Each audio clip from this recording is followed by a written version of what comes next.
Imagine, un monde où Adolf Hitler n'aurait pas été refusé des Beaux-Arts de Vienne.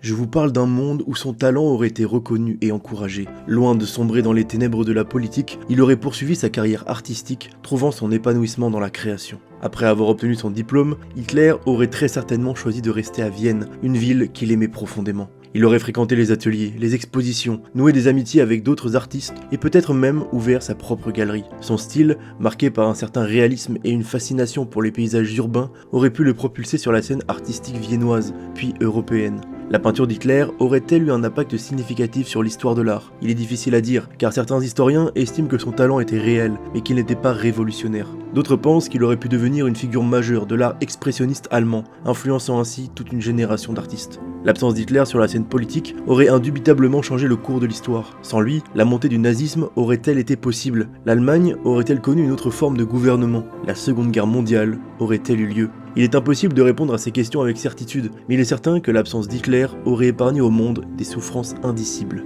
En se consacrant à la peinture, Hitler aurait peut-être trouvé un exutoire à ses frustrations et à ses angoisses, l'empêchant ainsi de sombrer dans la violence. Cependant, même en tant qu'artiste, Hitler aurait sans doute fait l'objet de nombreuses controverses. Comment aurait-on perçu son art à la lumière de ses idées politiques passées? Cette uchronie nous invite à réfléchir sur le rôle du hasard dans l'histoire. Un simple refus à l'Académie des Beaux-Arts a suffi pour changer le destin d'un homme et par conséquent celui du monde. Cela nous rappelle aussi que l'art, loin d'être une activité futile, peut avoir un impact profond sur la société.